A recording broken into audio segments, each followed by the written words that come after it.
costing you? Has it been positive or negative? It depends on the part of the business, but yes, we had to slow down the production since obviously the orders were not following the same pace as usual. But it's okay. I mean, Castle Malting is a whole company with very strong, also, yeah, commercial absolutely. network. So yeah, yeah, okay. yeah, We will absolutely. survive. Well, it looks like Tiana's ready now. Good. I'm not sure. Oh, there she is. Yeah. Tiana? Hello, one more Yeah. time. Yeah. Finally. No problem. So we are here to discuss our new molds and our cooperation.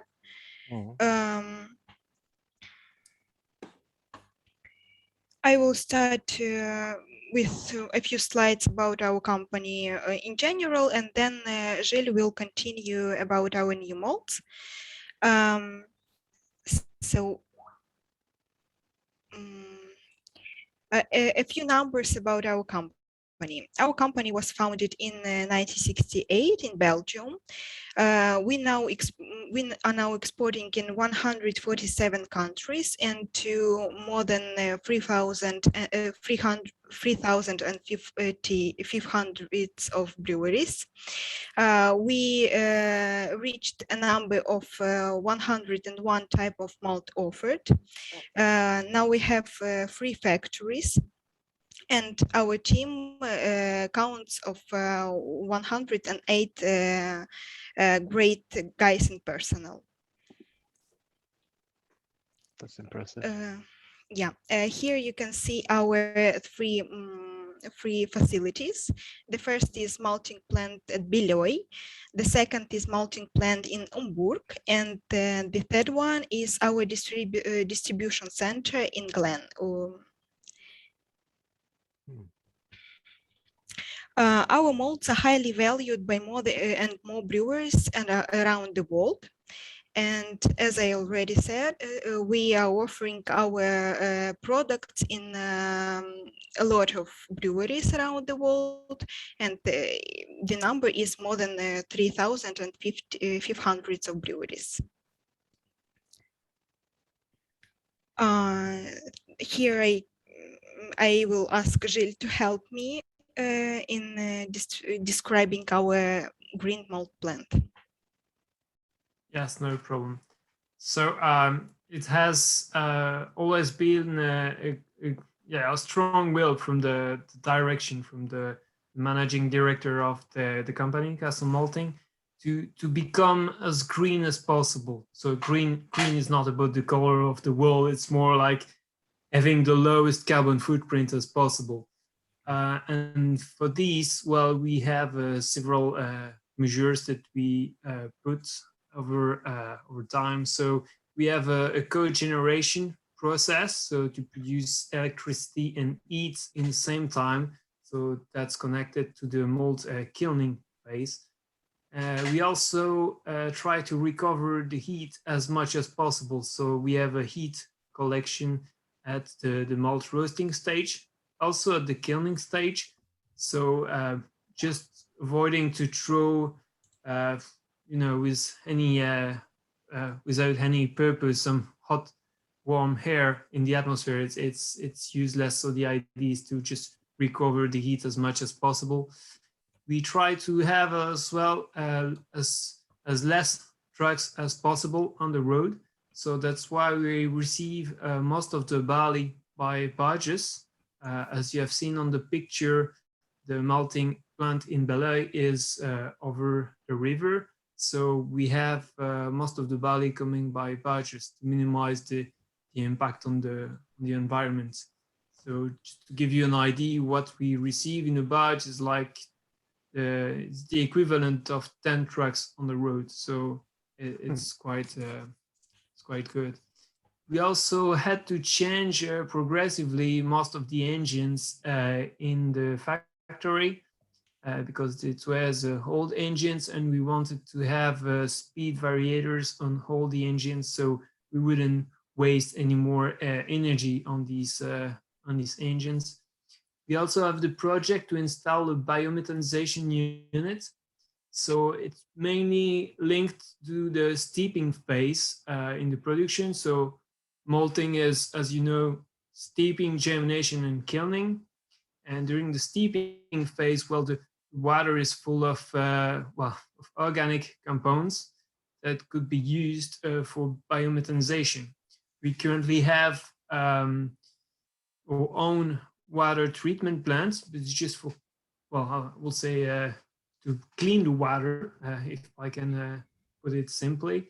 But the idea is to recover some gas and to use this gas from the treatment of the water to be used for the kilning process, for example.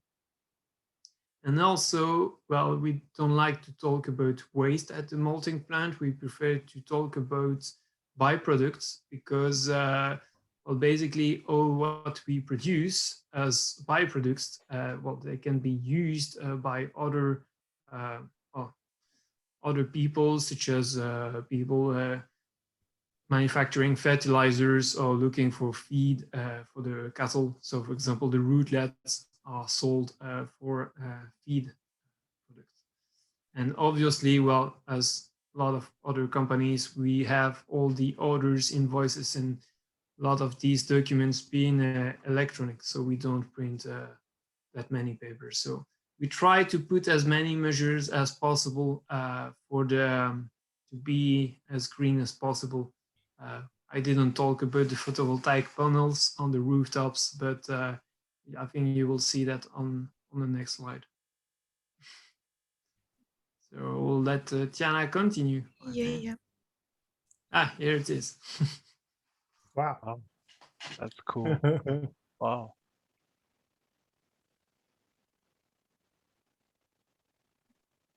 Yeah, Gilles, can you Oh, yes. speak a little bit? Yeah, if you want, I can Yeah.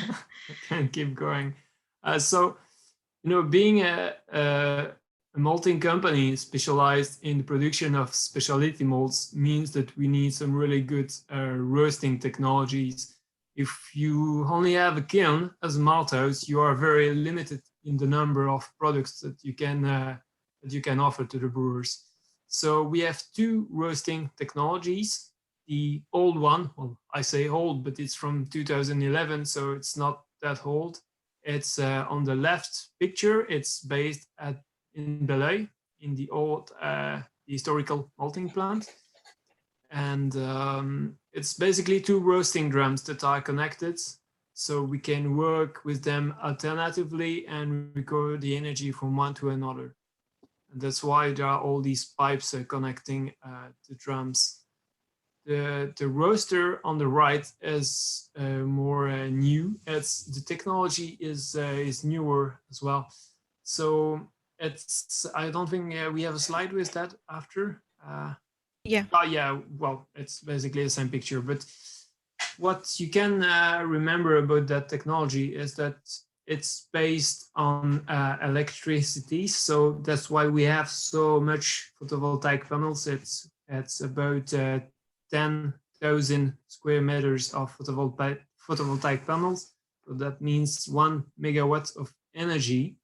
That is very useful in this case because it allows us to run this this massive consumption of electricity, that is this roasting technology.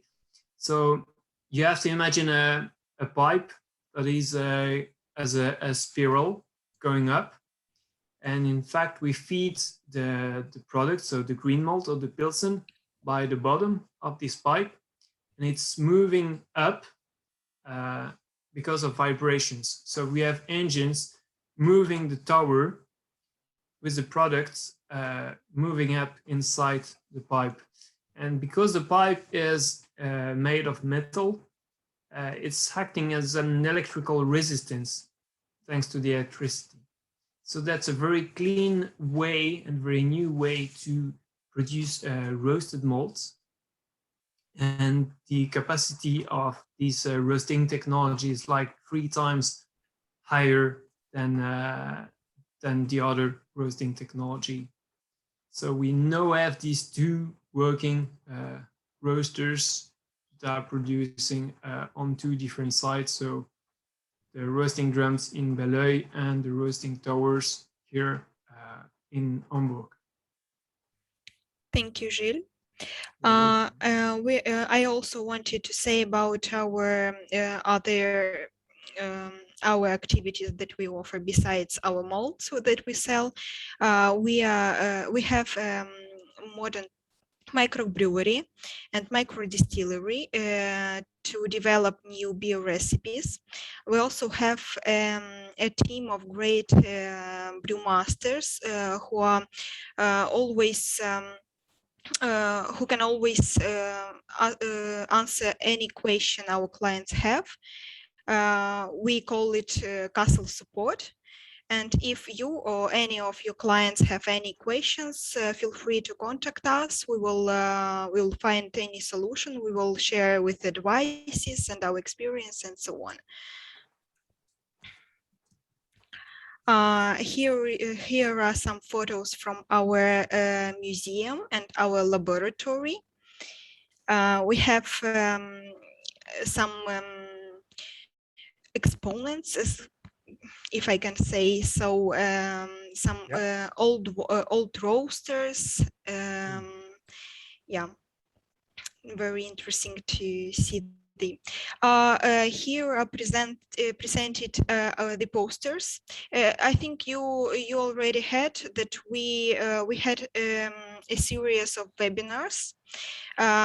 Because of the pandemic and all this lockdown, we decided to go online with our with presenting our molds and sharing our experience. And I think we will organize one in collaboration with your company about the beer homebrew the all grain kits that we are developing with you. Yeah, we will set the date and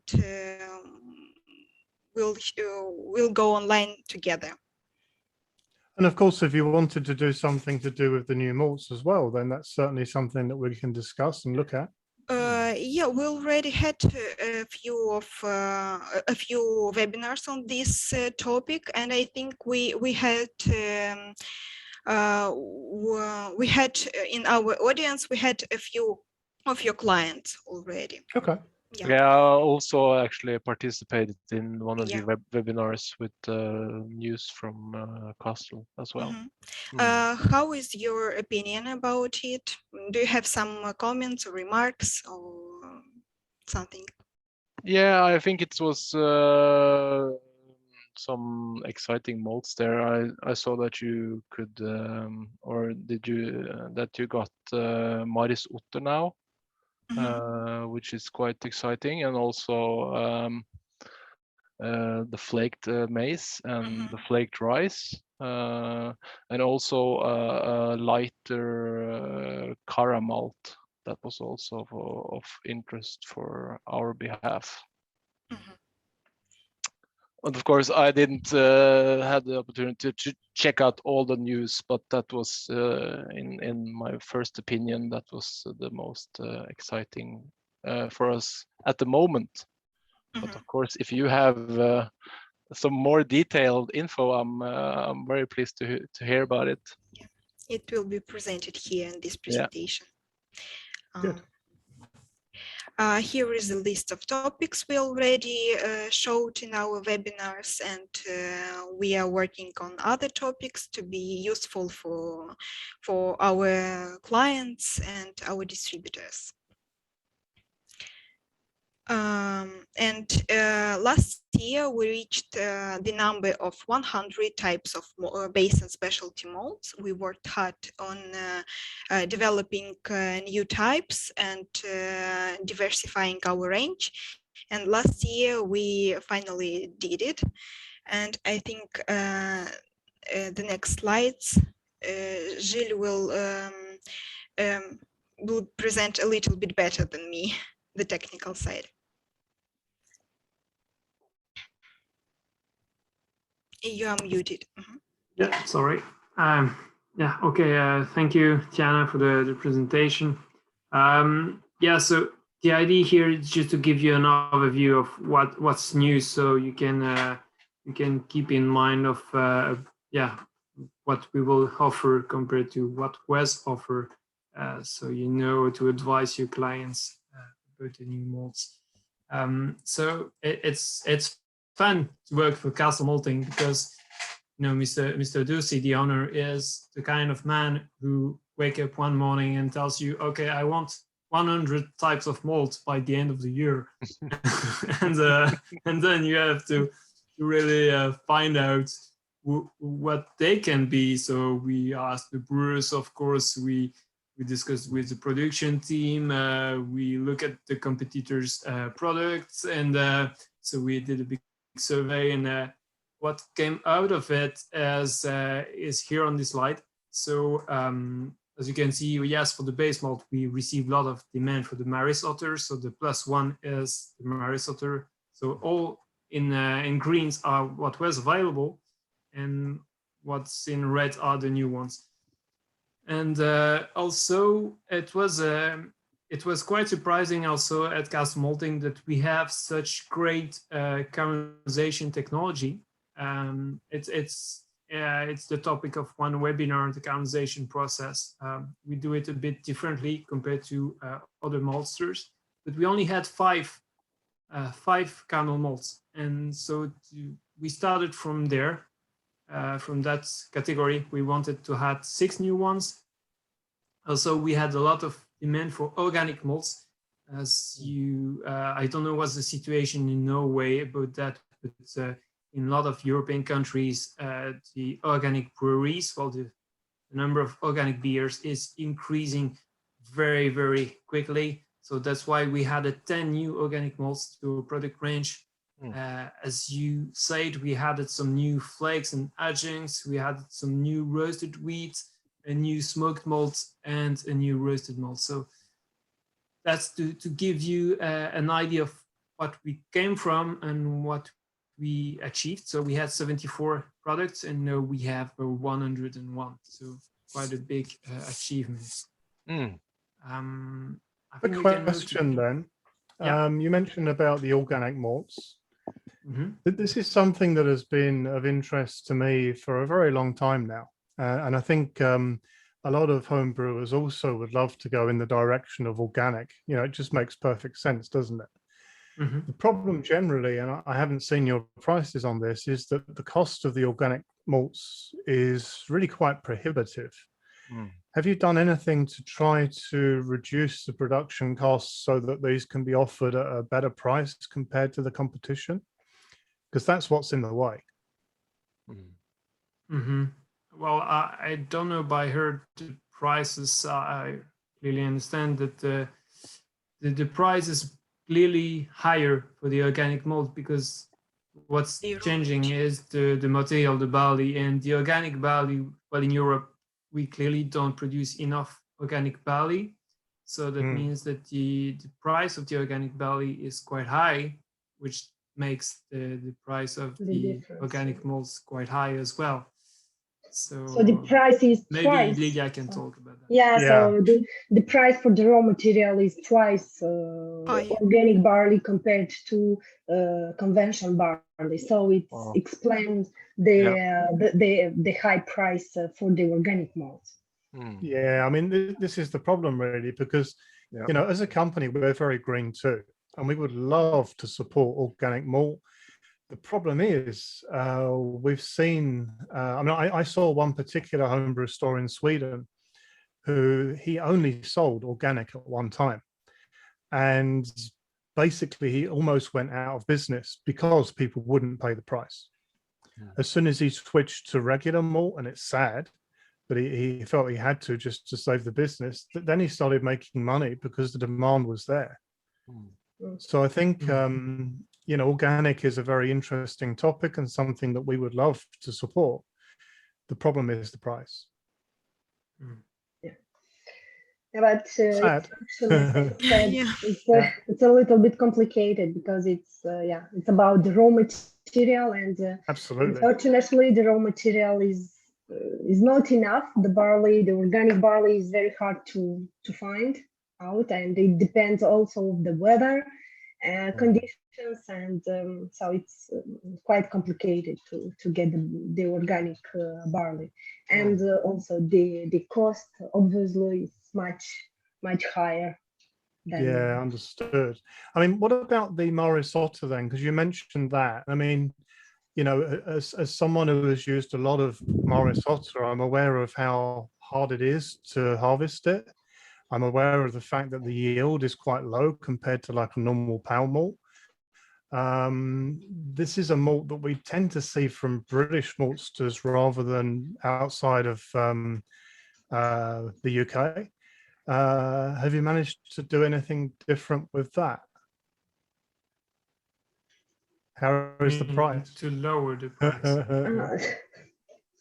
To lower the price, yeah, that is. Unfortunately, the price for the Morris Otter is also Very high. Very high.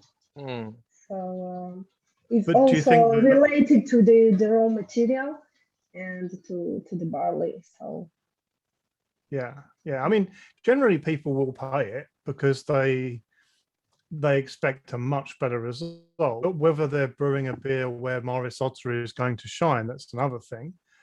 But I just wondered, I mean, in terms of your competition, how are the prices on Morris Otter? Do you believe they're competitive? So for different segments, so we are placing ourselves differently. So for the home brewers and microbrewers, the prices are quite okay. For more volume, so I know that our prices are a little bit high. Yeah, I mean, I've used your malt for a long time, and I recommend it in my videos and online all the time because I believe that it's great, particularly if you're brewing beers that are Belgian in nature. I just wonder, you know, I mean, I take it the Morris Otter that you're using has been imported into the country. Is it the same as what one would expect from the UK? So,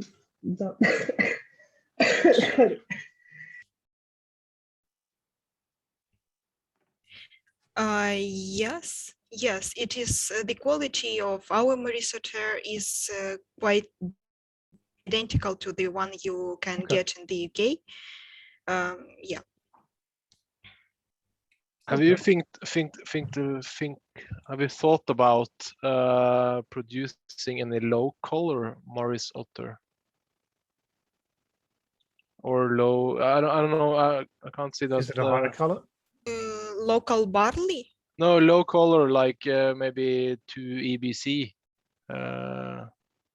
Because now, especially in Norway, or that the NIPA wave is here, and they want their beer as low colored as possible.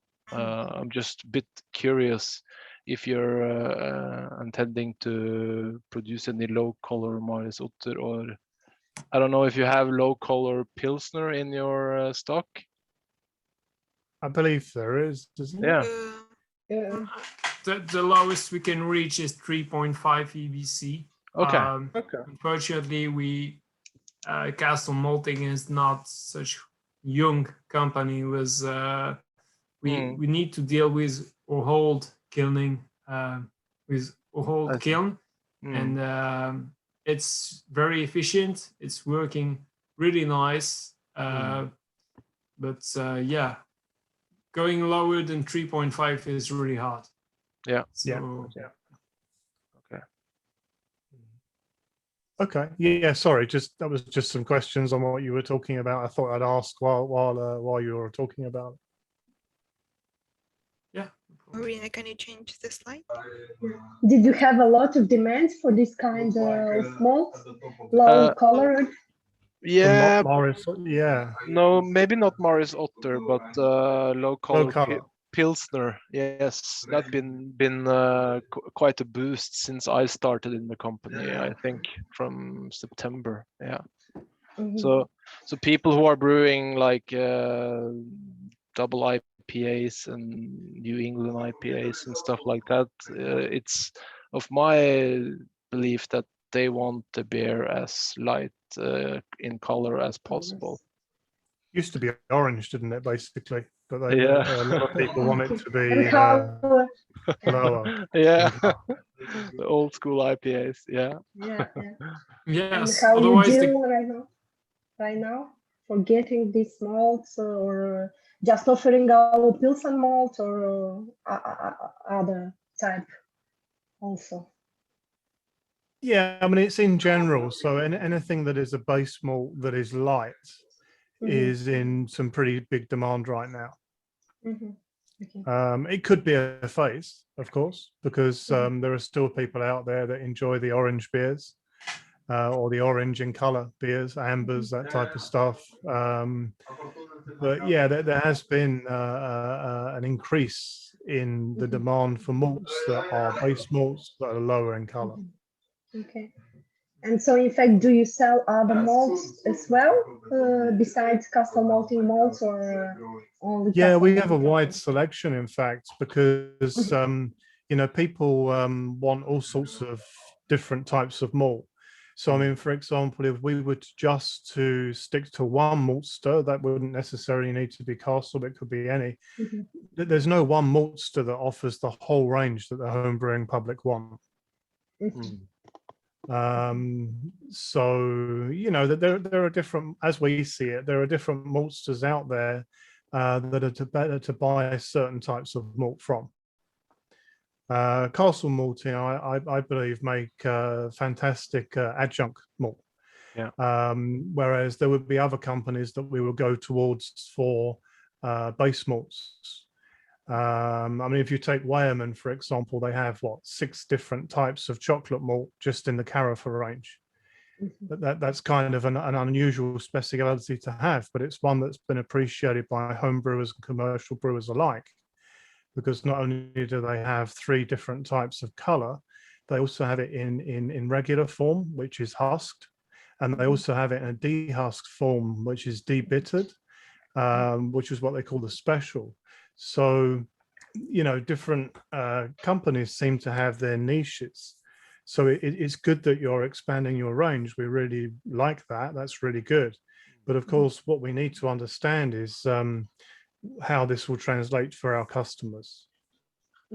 Yeah. Okay. So it's in fact the point to discuss during this presentation and and other webinars together. Yeah. Okay. Yeah, I mean, most of the grain that's on the screen here in green, I've used personally. I really like it. I see that you have this Cara Belga. What's the details behind that? I see that's quite low in EBC. Yeah, so just to add a bit about what you said, we often receive these questions from the brewers, from our clients, regarding the low EBC Pilsen or some Carafa Special. We don't have that in our product offer, but there are some very easy tips and tricks to get exactly the same result, well, almost the same exactly result in the beer, using different combination of malts. For example, we don't have a low EBC Pilsen malt, but if you take our regular Pilsen malt that is 3.5, you had a bit of maize or rice flakes or even some raw barley, and you might get exactly the same results. I mean, a light body, a light color, and I mean, most of the people, they won't taste the difference. It's very, very hard to find the difference. And for the Carafa Special, yes, we don't have dehusked barley and in our production, but we use 2-row spring compared to 6-row winter barley. So that means a very thin husk for or chocolate and black malt. And also there are, I think we have a slide about that, but there are some very easy way in the brewing process to lower the astringency or even the bitterness from specialty roasted malt. So yeah, maybe. So it's just sometimes it's tip and tricks, and as Tiana said, we have a good team of brewmasters behind us to offer good support for clients or distributors, to advise them or to get a good substitute from a competitors, for example. That's good. It's good. Yeah. So going back to the previous slide, please, Tiana. So as I said, we had five caramels in green. We added 6 of them. We choose some names that you can see here. Cara Belga should be Cara Honey, Belgium. I think. Cara Belga is Cara Belgium now. Cara Belgium, yeah, sorry. Cara Belgium. And the Cara Ambra should be Cara Honey. Okay, yeah, so that was, we had a bit of thinking about what name we could put. Obviously, if we put the name Belga or Honey, or whatever, it won't taste Belgium. It won't taste like honey. Obviously, it tastes sweet. The sugar profiles might make people think it tastes like honey, but it doesn't really taste like honey. Let's be honest, it's malt. So I have seen honey malts even from competition, and we've been talking about that. It's a catchy name, but honey is made of flowers, and get some flavors that are linked to the flowers in a malt. Yeah. Well, no, it's not happening there. So yeah, it tastes sweet, so it might taste a bit like honey, but not really honey. Well, so we choose some names. The global idea behind these 6 new malts was that we wanted to fill the gaps, both in terms of colors and flavors. So that's why we didn't create some very high color caramels. As you can see, they are kind of fitting between the existing malts. And the idea is that if some people, they wanted to use one single caramel instead of a combination of caramels to get to the right results, the results they are targeting. It's much easier for the brewers to have a very big range of caramels, so they can achieve exactly the results they want. So in terms of color, but also in terms of flavor, if you want to have some sweet caramel notes in your beer, and that you want a good color, you won't just play with a lower or higher percentage of caramels. You can play with a different type of caramels, and that's super important for the brewers. For example, the Cara Café, if you put some very light percentage of it in a beer, to brew a beer, obviously you're gonna have some caramel taste, some caramel sweet notes, but also some coffee notes. And if you want to get the same color for beer, but with some much sweeter notes that are linked to the caramel, you're gonna use a higher percentage of Cara Harum, for example. So it's just not the percentage of the product, it's the flavor profile that the brewers will look for. So these are 6 new caramels that the brewers, they can play with. I have seen some 600 EBC caramels from the competition. It absolutely makes no sense for me, because if you are in the production, looking at the caramelization process and the temperature that you are going to use, if you want to reach 600 EBC, you're going to play with temperatures that are so high that you're going to favor the Maillard reaction and skipping clearly the caramelization. So these are roasted malt made of green malt. It doesn't make sense. So that's why we set a limit, that is the Cara Café, that's about 400 EBC. we won't go higher. Doesn't make sense. Otherwise, just use a combination of a caramel malt and a roasted malt. And even the name, you know, it's already implies some coffee notes. For me, it's the Cara Café is a kind of middle ground between the caramel malts and the roasted malts. So I think now with these 11 caramel malts, we have a full range. We are still working on the caramelization process, but maybe for another range. I've talked about that in a webinar about the caramelization process.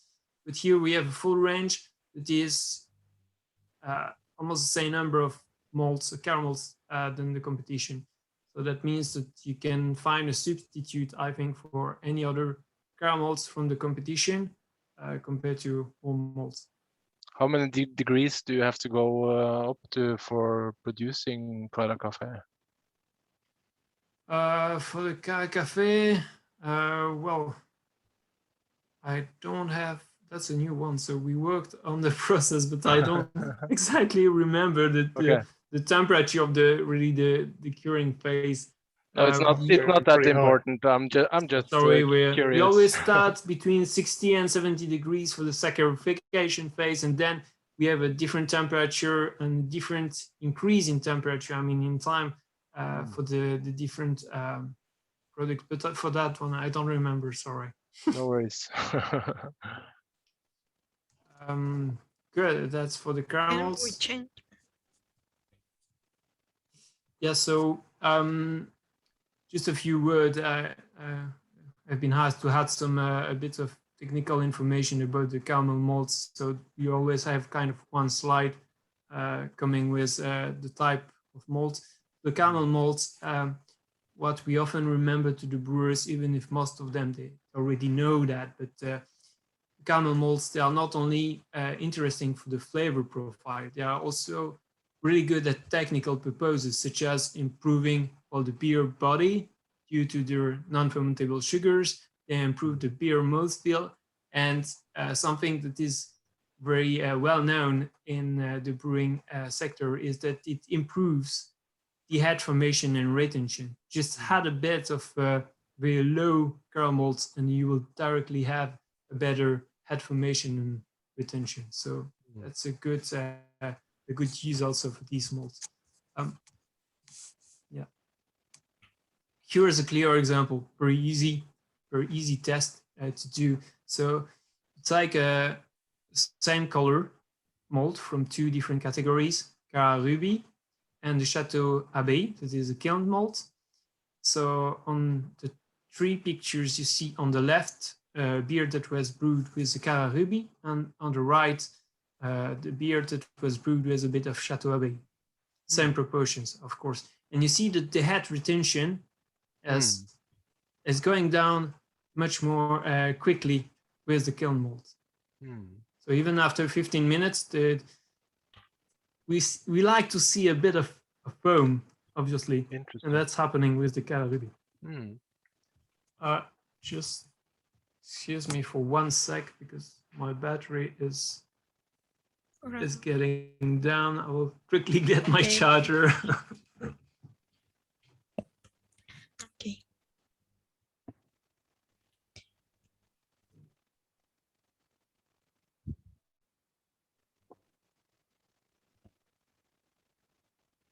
Have you been on holiday yet, Diana? No, yet. I'm going to in the end of August, and in the beginning of September. Are you staying in the country, or are you going somewhere? I'm not decided yet. Okay. Yeah, we just had a very interesting but expensive holiday in Norway. Yeah. Yeah. Yeah, I know that your country is very expensive to live in. Yeah. Yeah. We get to save money if we go abroad on holiday.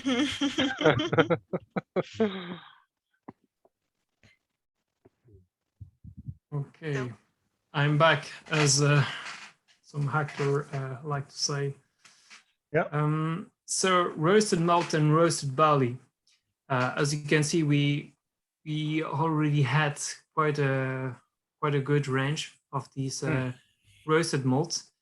we only added one new roasted malt to this category. So that is the Chocolat Light. So the idea behind the Chocolat Light is that there is quite a big gap in terms of color and flavors between the Chateau Café and the Chateau Chocolat. Obviously, there is a Chateau Black of Black that you know, but Chateau Black of Black is like it's like the flavors of the black malt, but with a lower color, and that's not what we were looking for. We were, in fact, looking for the opposite.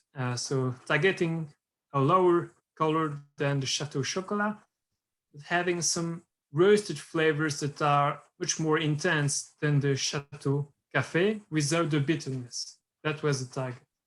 So that's why we are closer to the Chateau Café in terms of color, but looking at the flavors, it's already much more intense than the Chateau Café. So that's how we created the Chateau Chocolat Light. Where is your chocolate wheat malt? That was really good. Oh, you haven't stopped doing that, have you? We still have that in production. Chocolate wheat malt. Yeah. Did you try that one, David? Yeah, it's great. Wow, cool. Yeah, really nice. It's you know, the contribution that it provides is so different to anything else, and it can really offer a nice edge. Okay. So I'm glad that it's still in production, because I didn't see it in the list here, and I was like, don't take that away. Yeah, it's true. It's always hard to conceive some categories with all the malts we have, because all of them, they are kind of unique. So we have a wheat malt category, and obviously some of them are roasted in these categories. Yeah. But looking back at what you were saying about the Carafa Special from Wyoming, that is also an easy way to get rid of the let's say the bit of bitterness and astringency that you can get from Carafa compared to Carafa Special. That's an easy trick. That's to use a wheat version. So you use a wheat chocolate, and obviously looking at the protein profile, it's going to be different. But because the wheat has no husk, you're going to get less bitterness and astringency compared to the barley version. Yeah, it's definitely a very interesting flavor profile for sure. Okay. Yes, indeed. So yes, brewing with roasted malt. I'm not gonna talk much about that. You already know quite a lot. The idea, the global idea, is to add flavors and colors when we play with roasted malts. The kind of flavors we can reach is very various, going from a cocoa biscuit to some very burnt roasted flavors, passing by the coffee and chocolate notes. So it's just to give an overview. Going to the next slide is please, thanks. So here's just a few tips and tricks about some questions that we often receive.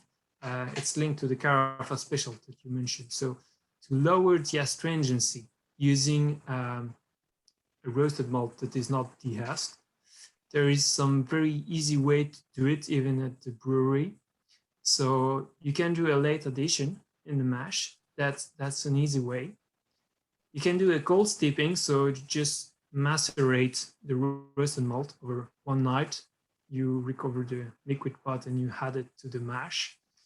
And also what home brewers and let's say craft brewers tend to do is too long sparging at high temperature. So if you can really shorten the period for sparging and avoid very high temperature, I mean above 78 degrees, you're gonna have much less astringency in the final beer. And regarding also the acidifying effect, so of the roasted malts, we know that these malts are very well known to lower the mash pH. And here also there are some few tips and tricks. I I think I always advise the brewers to really look at the water chemistry, the kind of water they use to brew, because there might be a buffering effect due to the carbonates. We all know that the ideal mash pH is between 5.2 and 5.6, and we don't want to go below that, because otherwise, for the yield, the extract is not going to be really good, and it might be even might end up with a final beer that is too acid, which is not really good.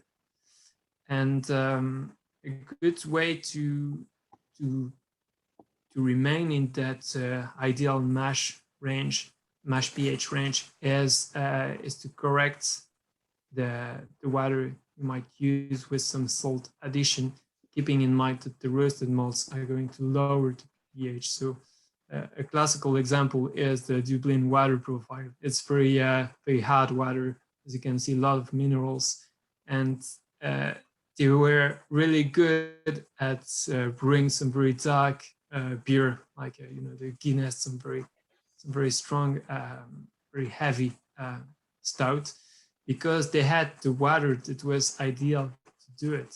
I mean, if they were doing that kind of beer in Czech Republic or somewhere else, they would have ended up with a beer that is so acid that it's not enjoyable to drink, not really drinkable.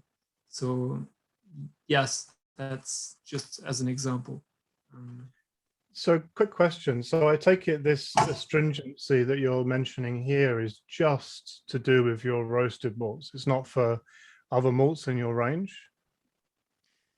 Yes, it's mostly happening with the roasted malt. In the other categories, you won't get that kind of I would say astringency, inconvenience. Because you can always, I mean, this used to be back in the old days of brewing a concern with all malt, but then I found that the trick was always to have the pH under 6, which is easy because that's above your intended zone. And then you shouldn't get astringency at all. I mean, for example, I know commercial breweries now that actually put their mash water into the mash tank at boiling range, and then it just naturally cools down, and they don't get any astringency as long as they control the mash pH. So this is just with your most roasted, right? Yeah, I think in any other malting company, the astringency mostly come from the roasted malt. I don't say it's impossible to get some astringency with other malts, but then it's easy to get bypass this astringency, or to get rid of it by changing something in your brewing process. Yeah, generally pH, right? Yeah, like the pH. And but also there's been quite a strong selection over the past decades on barley. And now the 2-row spring barley that we use is with a husk that is so thin that is quite a good thing to avoid too much astringency as well, because we know that the components that might be responsible for the astringency are mostly located in the husk. That's also why we use 2-row spring barley instead of a 6-row winter barley, even for roasting. Yeah. Nice, good. Okay, we can move to the next slide. So yes, looking at the quite forgotten category, the smoked malt. I don't know how popular they are in Norway, but in the eastern part of Europe or even in Germany, the smoked malt are quite popular. We already had a barley smoked malt, and we decided to create a wheat version of this one. So as you can see, that's the same color range. It's just that it's sweet. So just to remind you about the process, it's like to produce a Pilsen malt. So we go through steeping, germination kilning, but during kilning, we will burn some beech roots in a separated oven, and we will send the smoke inside the kiln, so the malt can absorb. Yeah, I must try that one. That does sound good. Yeah, it's a really good one. We're a bit surprised, but it's very common that we have much higher content in phenols with the wheat version, because there is no husk. The wheat tend to absorb much more phenols, so the rate of phenols is like 2 to 3 times higher for the wheat version compared to the barley version. So meaning that you'll taste these smoky flavors 2 to 3 times more using the wheat version at the same proportion. Wow. Okay. So what do you recommend as the max percentage in the grist? Well, it's, I mean, you know, sounds like it could really in Germany, overtake a bit. it's really like it's depending of what you want to achieve. In Germany, they have what they call the Hoogbier. And the Hoogbier, Hoog means smoked in German. Yeah. It's close to 100% of smoked malt. Yeah. Obviously, it's not only wheat. It's also. But I mean, for most people outside of Germany, that's going to be a bit too much. I mean, I've had a few versions of it, and I like it, but it wouldn't be the beer that you drink all night, would it? No, clearly not. No. I think, David, if you like, I think we actually have some wheat smoked malt in the house right now. So. Oh, we do. Okay. Yeah, let's try that. But we always recommend to start from 5-10% if you want something that is already quite pronounced, and as a starting point. And then if you want something really smoky, you go higher, and if you want something more subtle, you go lower. Yeah, I prefer it as part of a collection of flavor rather than as the flavor. That's my indeed, British taste coming across, I guess.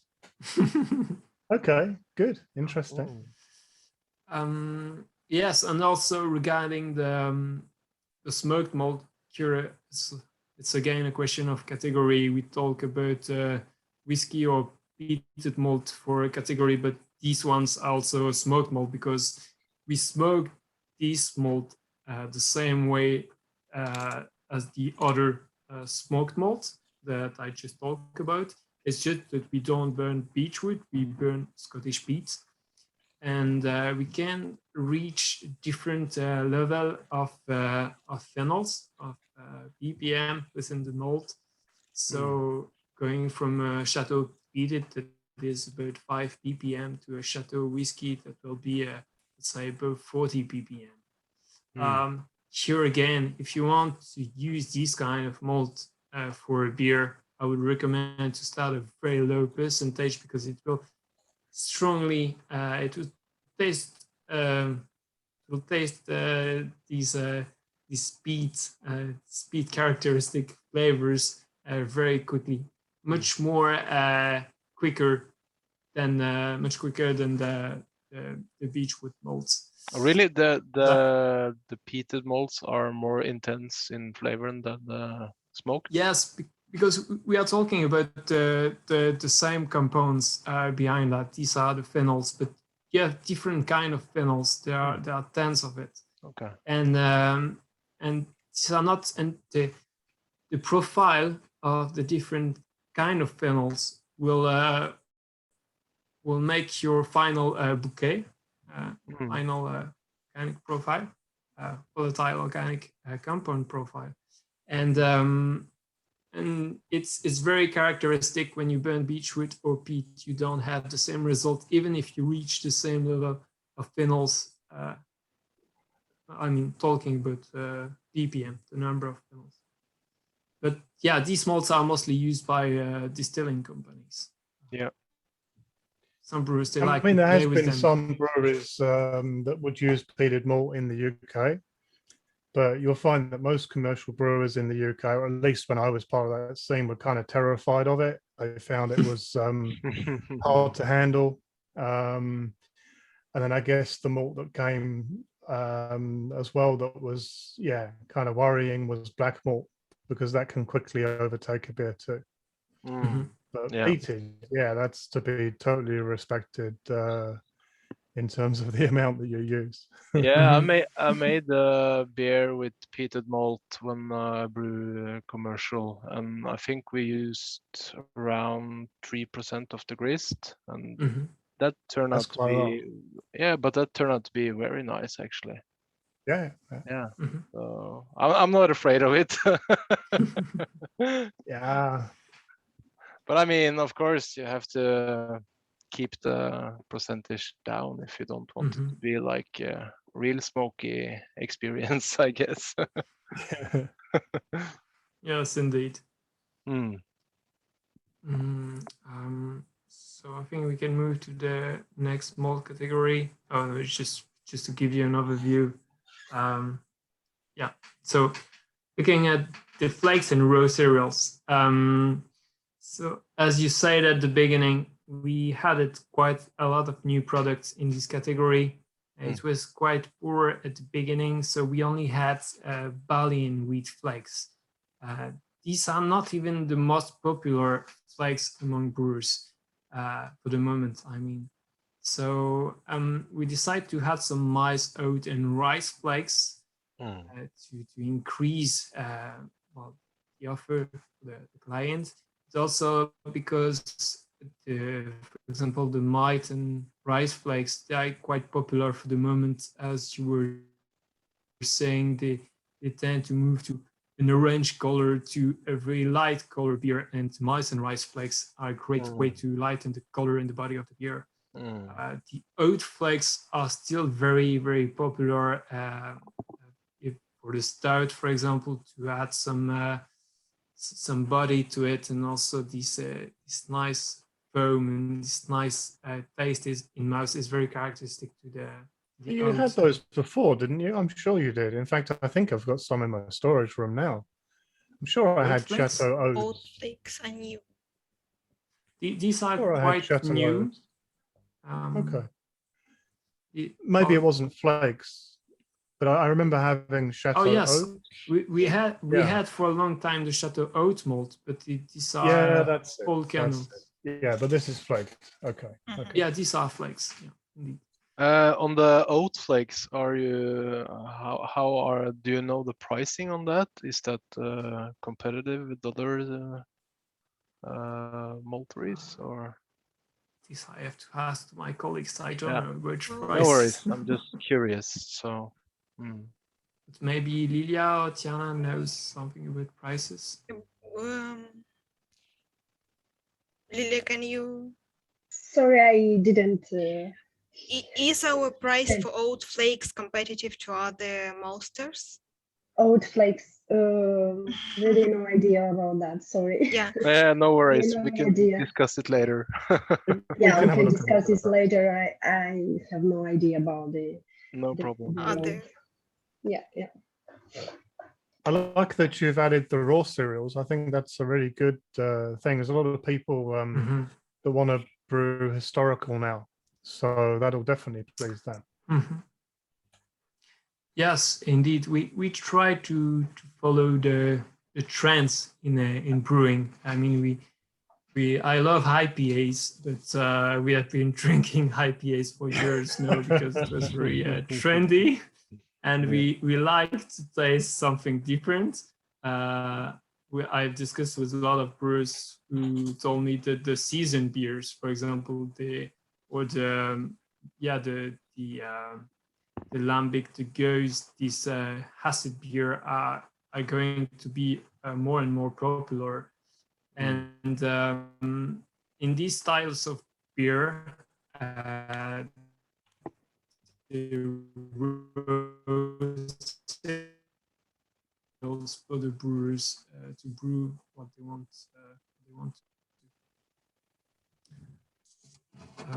Yes, so we can move to the next slide, please.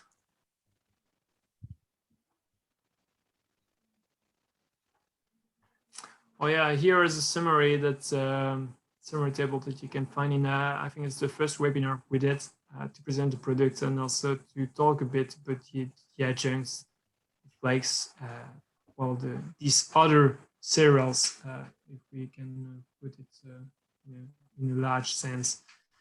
So as I said, just as a summary, the maize and rice, they are quite similar, in fact. So that's the kind of flakes, and even as a raw or malted form, you will use to lighten the body of the beer. The sweet, so we are dealing with low protein content and high carbohydrates. So these are very easy to use as long as they are pre-gelatinized or in malted form. So the flakes are really the form that is mostly used by the brewers.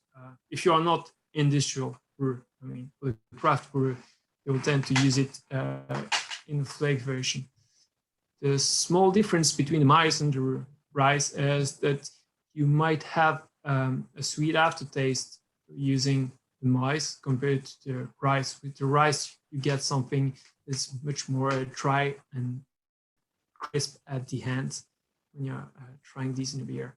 For the wheat malt, well, it's I think the wheat malt is among the non-barley cereal that is the mostly used by the brewer. So it enhances the body, it enhances the head formation and retention. You might get a bit of turbidity due to the protein, what characterizes mostly the wheat is this protein content, this high protein that is very interesting for a lot of purposes. And you will obviously have this distinctive wheat taste. That's why if you're replacing a roasted, very highly roasted barley malt, such as a chocolat, for example, with a wheat version, a wheat chocolate, obviously you will get some advantage. You will get a higher level of protein, a lower bitterness and astringency, but you will get this distinctive wheat taste, which needs to be taken into account in such substitution. For the oats, the good thing to remember, it's silky. I like to have this. It's completely personal, but this silky mouthfeel, I like it, especially in the stouts, and it's due to the oat. The use of the oat is very useful to change the mouthfeel and to get this silkiness. It's not always easy to deal with because you get some high protein, but also high glucans and high lipid contents. So meaning we, as a brewer, we need to take this into account. If you are adding too much of oats, it might slow down the filtration, the loadering, and it's more object to the oxidation due to the high content of lipids. For the rye, well, very specific use. If you like a crisp and spicy taste in your beer, you might use a low percentage of rye malt. For the rye, we only have it in the rye version, in the malt version. No flakes, no raw.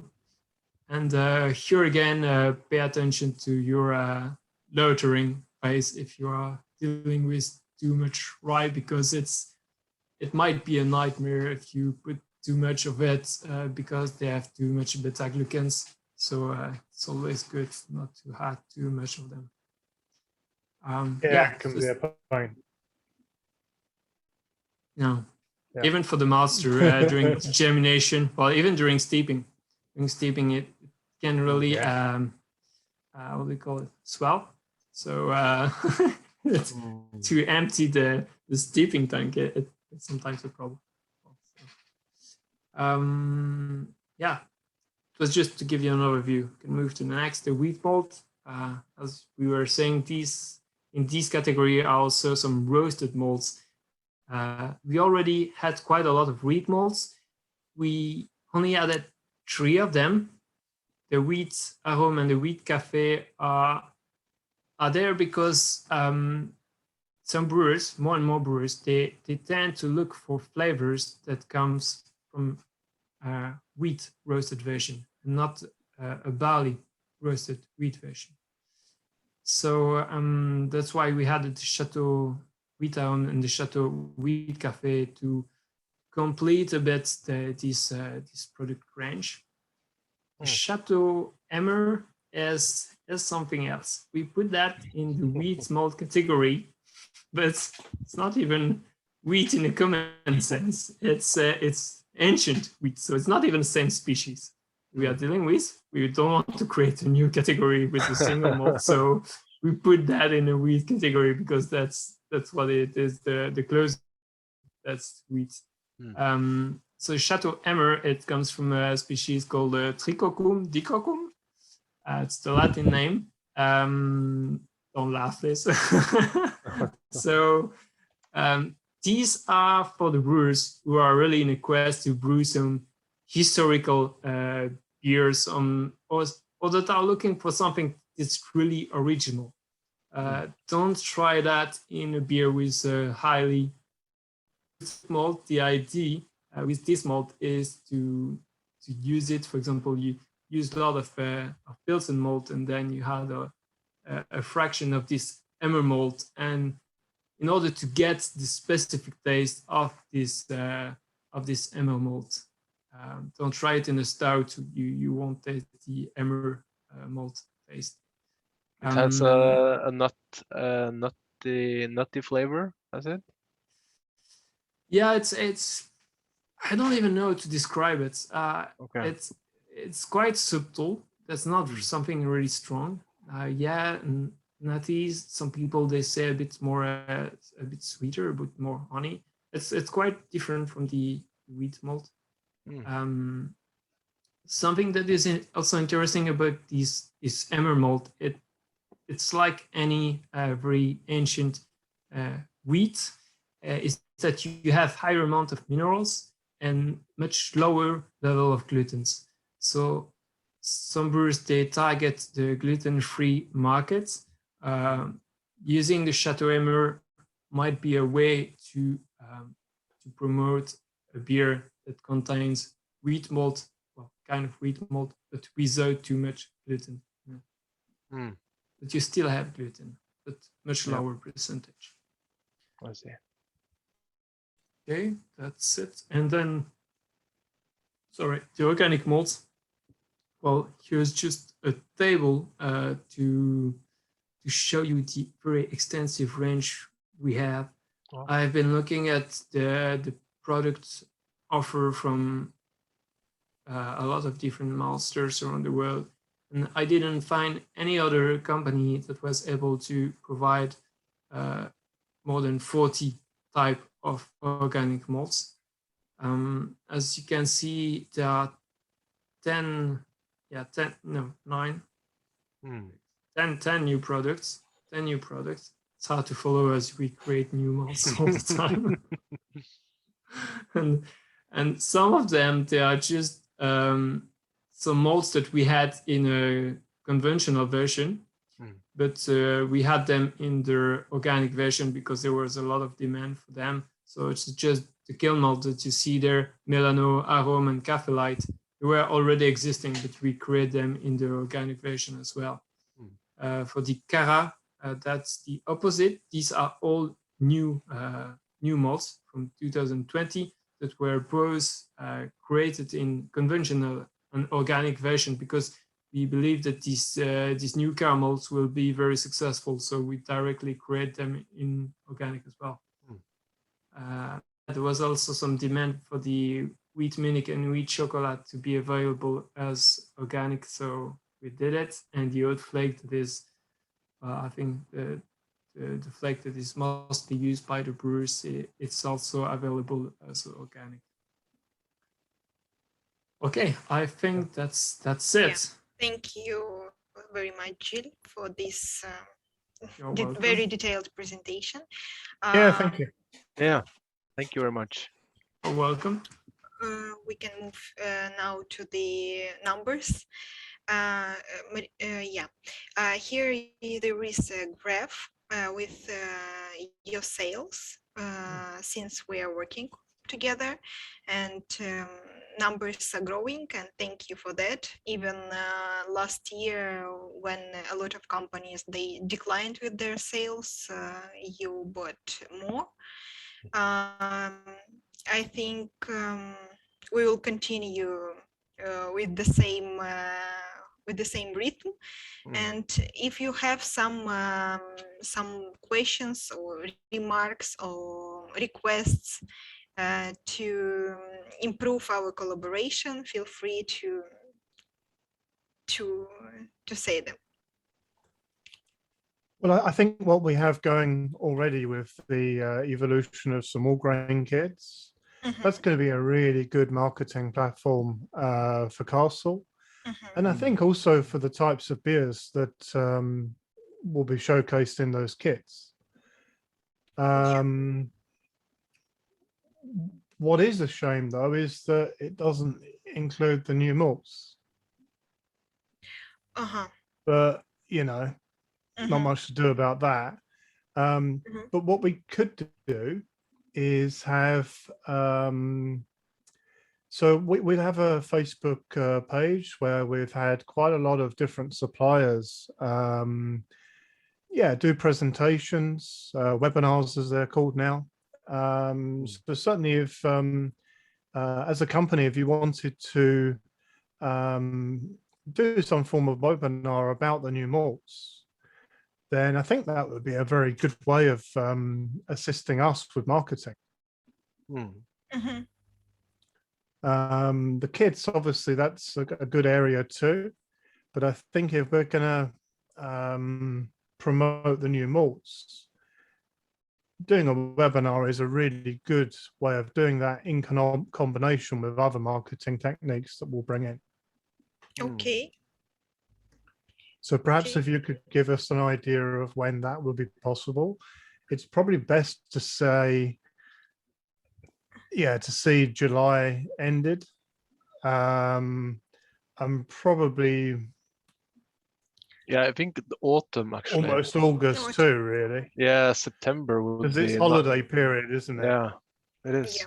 So how about September as a sort of penciled in area of time when we could look at doing some sort of webinar with you talking about the new malts? Because I think that would generate a lot of interest. And, you know, having someone within that webinar that can answer all of the technical questions about the malts, you know, our people will love that. Okay. I mean, this is the thing with our market. Diana, you know about this, but I'll explain this for Gil. In Norway, it's very much a convenience market. So because of that, we sell more all grain kits in Norway than most other countries. And in fact, our production is without doubt the biggest in Scandinavia, and we believe Europe. You know, we're spitting out these kits like crazy every day. So demand for this is really good. So the thing is, what we can do there is we can use your malts in a way where people will say, oh, that's interesting. So they didn't use a Pilsner malt, for example, of a low EBC, but what they did was they combined it with this adjunct, and that combined reduced the color. So we're always transparent about the recipes that we use, and that's one of the reasons we are, you know.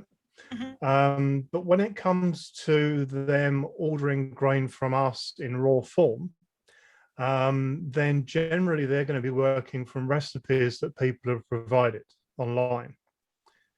And really those types of grists, they're not going to come from your normal homebrew. They're just not.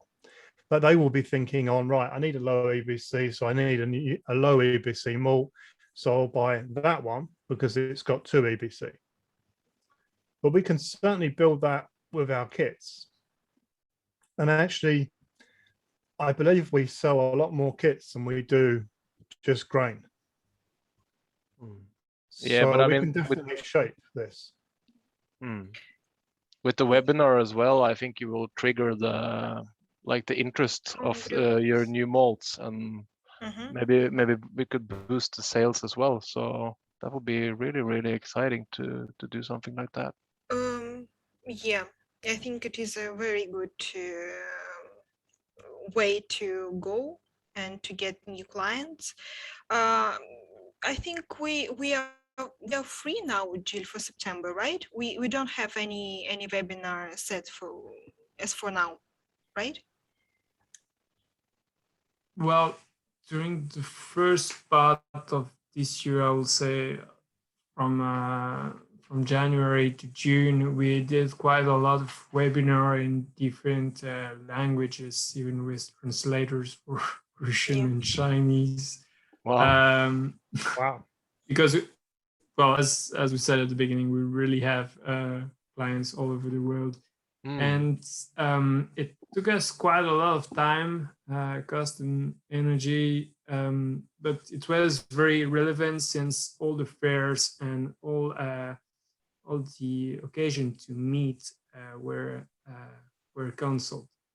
So we were basically meeting online during these webinars and answering questions at the end.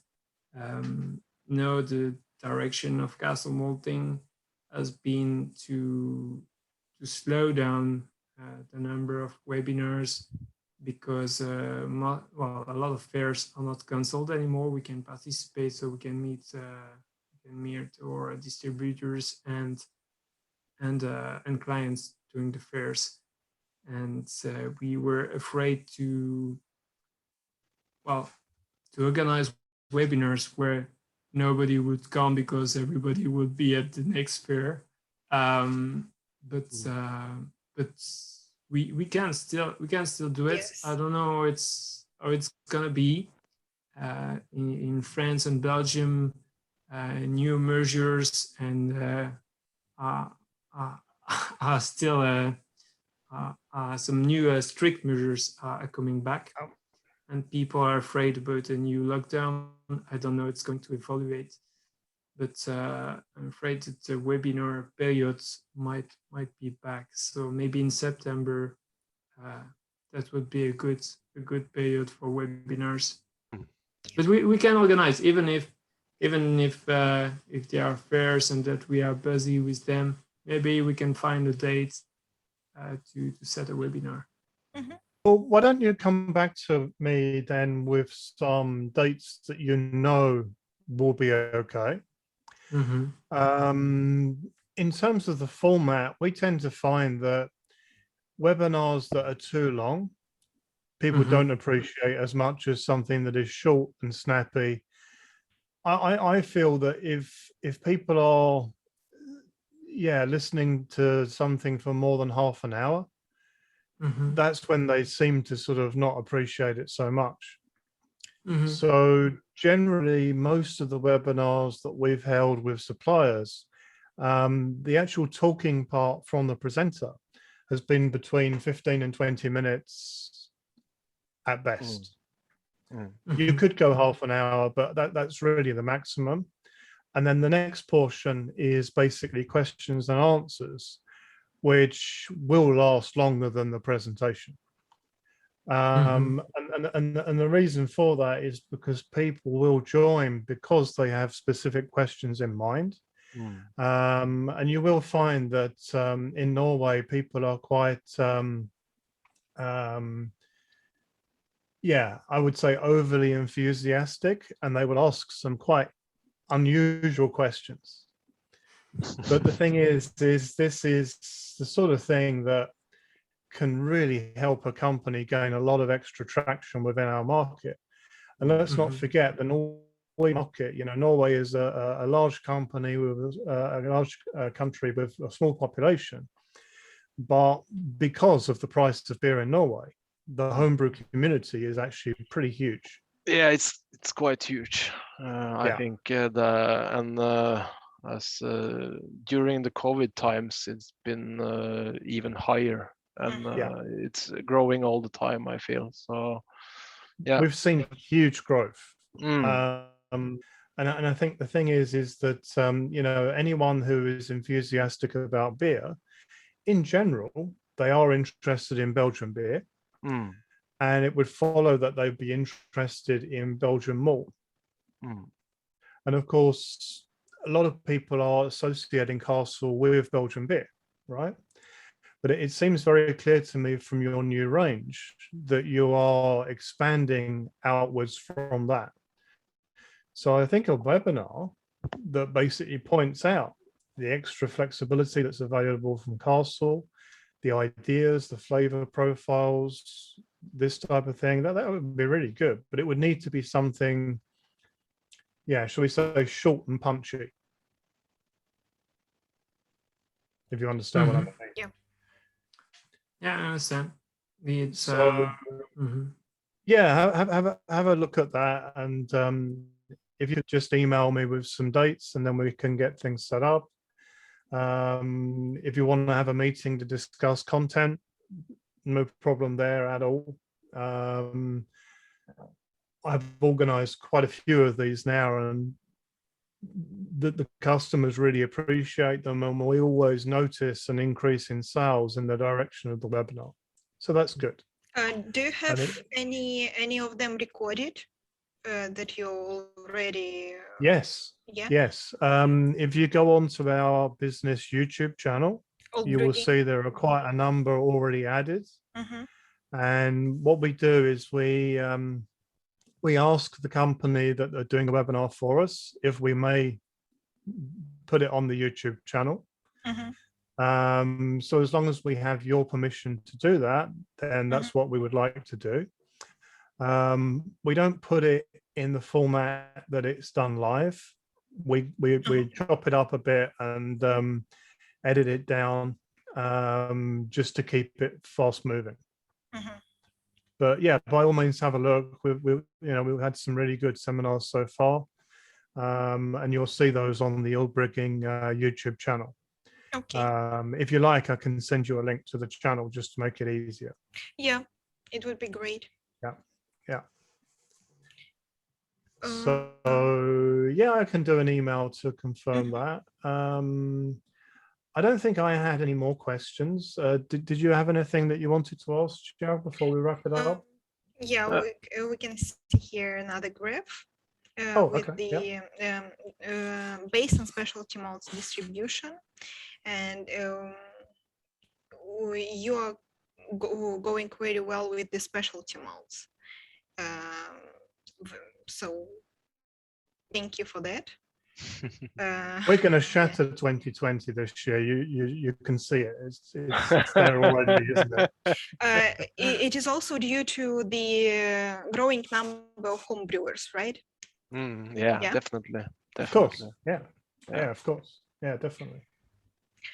We have the same situation in Denmark. We were also on a meeting with our distributor in the country, and he told us that he had a huge growth in home brewers clients, namely.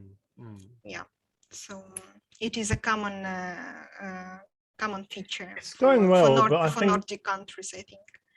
But I think, as much as it is going well, it has become actually a more competitive market. So we've had to work really hard to get our numbers there.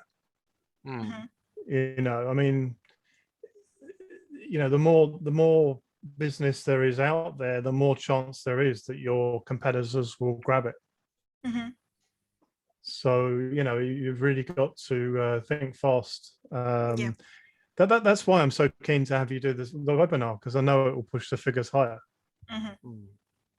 Okay. Okay. I think you already know that you can download the analysis from our website. Yeah.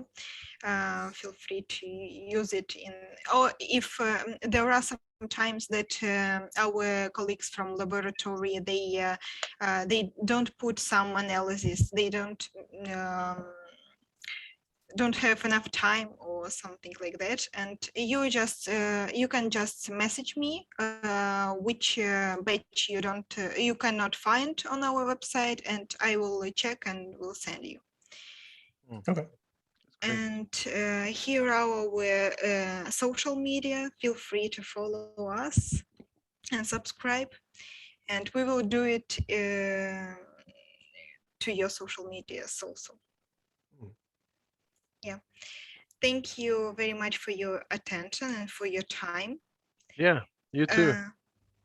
Yeah, we you know, we really appreciate this because it's so important to get this kind of information. Yeah. And I personally think that you know, one of the things that COVID has taught us is that, you know, methods of communication and meeting like this are very powerful. So I look forward to taking the business further by, you know, obviously we'll have events like Brow, etc., like normal again. But I think this is good too, you know. So I think a combination of the two is better than just one. Yeah, totally agree. Yeah. So thank you.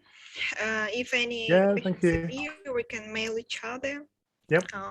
I'll send you an email right away with the YouTube info.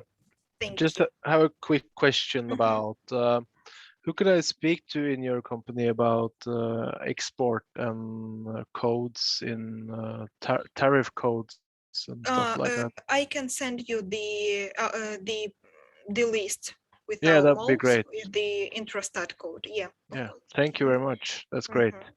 Yeah. Yeah, we'll note so I can don't forget. Okay. Yeah. We'll do it. Thank you very much. Thank you.